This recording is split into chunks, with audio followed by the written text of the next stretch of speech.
prison. This call is being recorded and is subject to monitoring. Hang up to decline the call or to accept, dial 5 now. If you wish to block any future calls of this nature, dial 7 now. To decline this call, hang up. Hey, man, how you doing? Pretty good. Did you ever get my email to Hannity? No. Probably not. No, I don't know why. Well, it must be good because they're holding on to it for a while, huh? Okay, I guess so. Yeah, they don't want me to read it. Hey, I talked to Gavin, and I didn't get anywhere with him. He's kind of negative. Really? Yeah. I'm sorry to hear that. But you know, I was doing Christian radio talk shows when I built Water Rods in the first place. Yeah. I had a lot of supporters. Initially, it never dawned on me that I was succeeding because we were Christians. You know, I just figured there was people out there that, you know, were smarter. It's hard to explain, but Aniva, for instance, you know, that's the competition, the two gay boys that were suing me, and I sued them. They still don't make a good product, and and everything they're doing is for greed and the wrong reason, and they're just monsters, you know. But one guy called up and says, "Why should we believe you? What makes you better than them?" And I said to that person, "You don't have any discernment."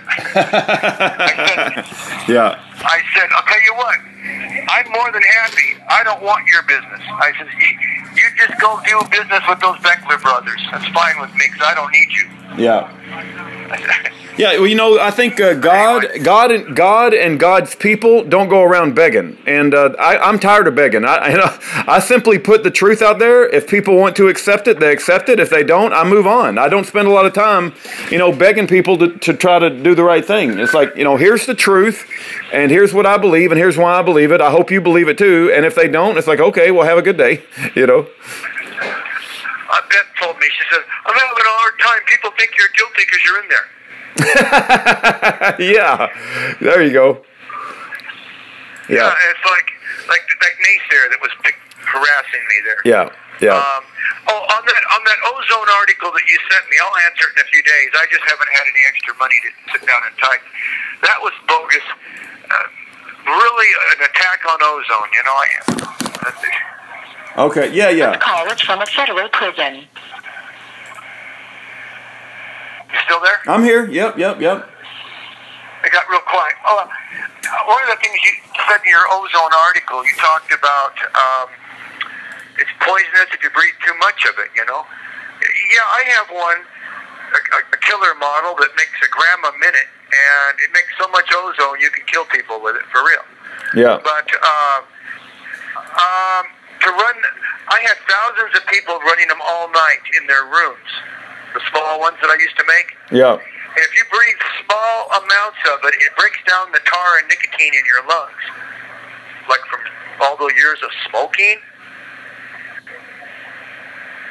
So, you know. Yeah. I mean, it's kind of the reverse of the copper. Remember that idiot lawyer said that, the cancer loves copper.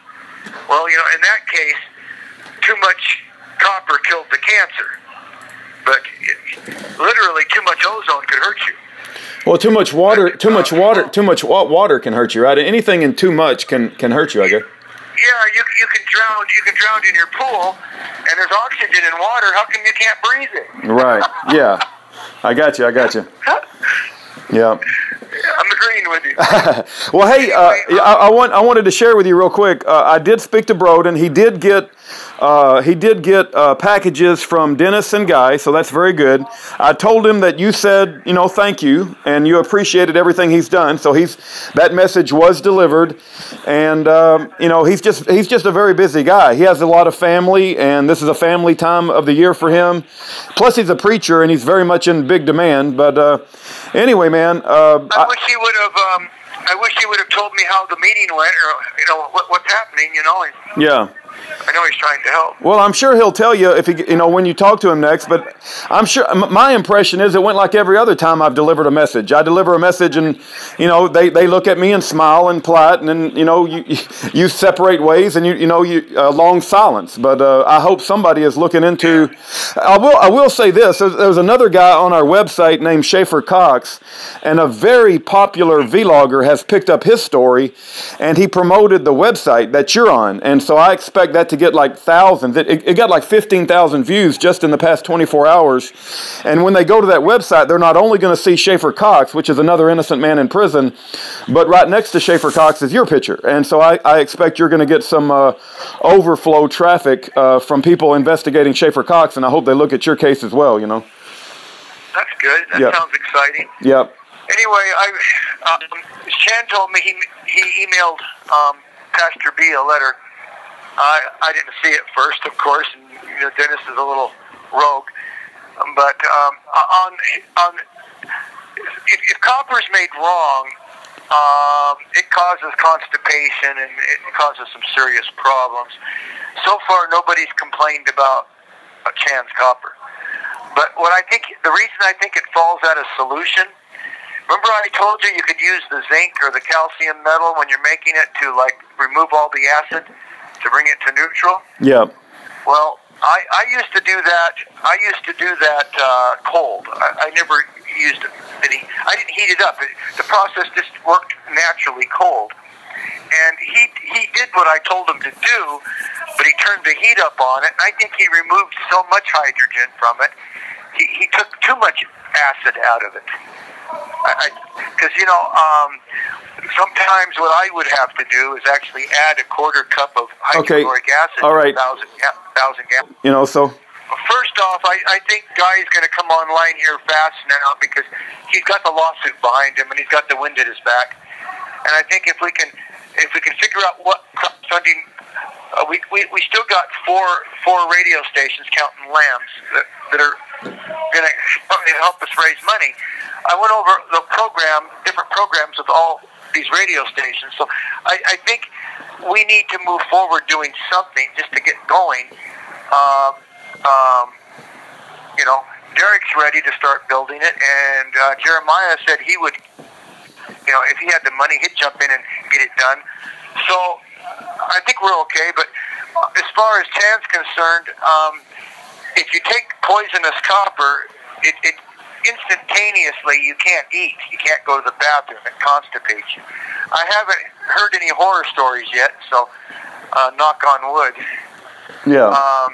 Also, Dennis Jones is making it right, which is, I'm supposedly a 30% owner of that deal. Well, I've got a bid on eBay right now for a water ozonator, and I'm hoping I win the bid at a very cheap price. We'll see if that happens. But that sounds good. Yeah, I just don't like depending upon other people. I'm kind of like you. I want to just be able to do things myself and not depend upon others, and that way I'm never disappointed. So. If you do get an ozonator, you can have your wife or somebody that is good with a serger make you a little jumpsuit that you can put on, and you can blow the ozone gas into the suit and sit in it for an hour. No, really, I was up in Utah, and some guy was sick, and I said, let's try ozonating your whole body. And we did it, and it removed the common cold in 2 hours. It's really good for the skin. See, too much ozone. If you that quarter-gram machine that I used to make, if you sit in an ozone suit for 2 hours, it's no problem. It's actually good for you. But if you go 3 hours, your genitals will be inflamed. You'll start itching. It's horrible. Well, you're not exactly implying that I should go do this.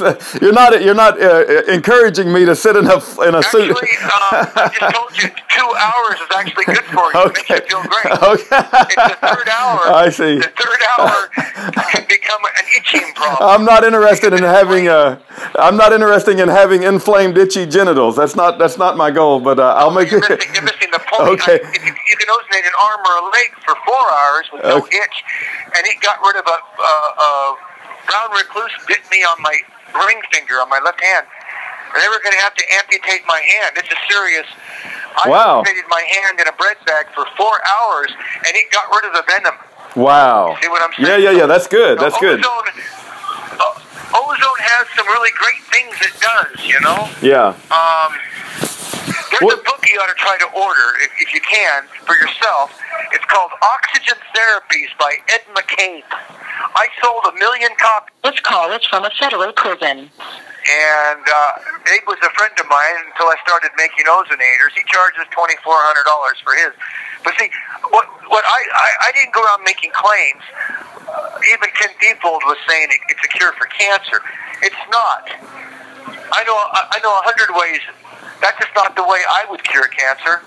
You know? Yeah. But the point is, I'm a realist. I'll talk about things that I'm not selling. I talk about things that I'm not making a profit on. Because I'm trying to help. Right. I'm trying to just, Yeah.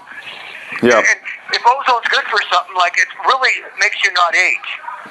A small amount of it, like you can ozonate all the water you're drinking and drink that water, and it's anti-aging. You won't age. Well, let me ask you this. I heard all these stories about Michael Jackson sleeping in some sort of bed of oxygen at night. Hyperbaric chamber. Is that what? He had a hyperbaric chamber. Oh, I see. Is that the same thing as an ozonator, or is that different?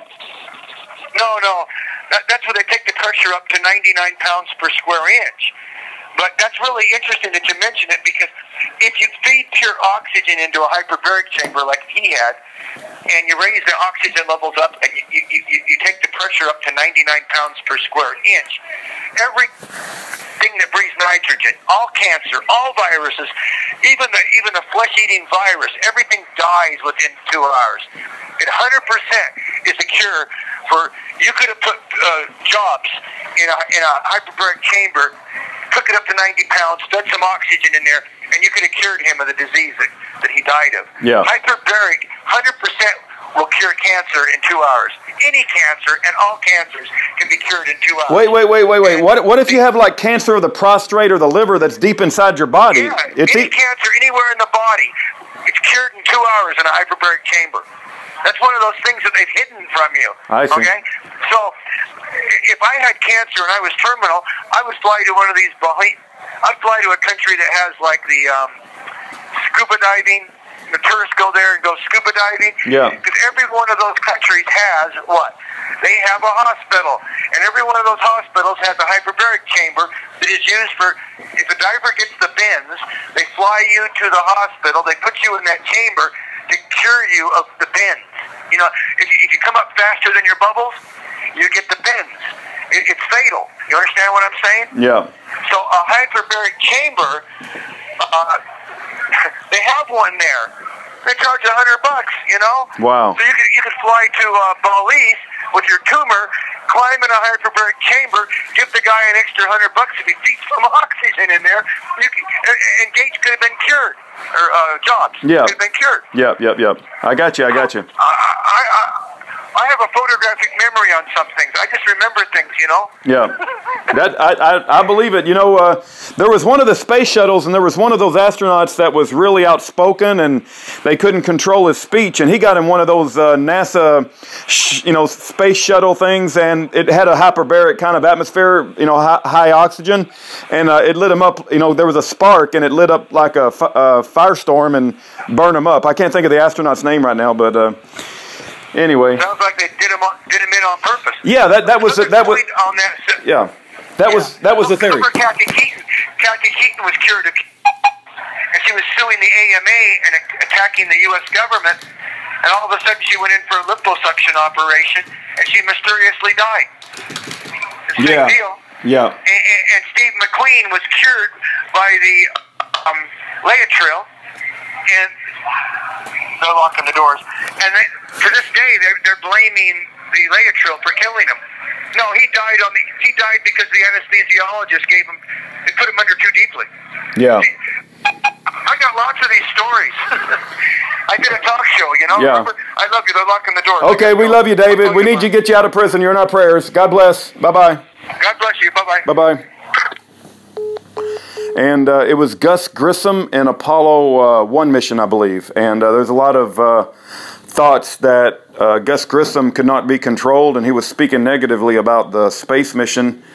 And they put him in one of these high oxygen atmospheres, and of course any little spark at all is going to cause that thing to light up. And it killed, I believe it killed more than just Gus Grissom, but I'm sure you can look it up. Who killed the Apollo 1 astronauts?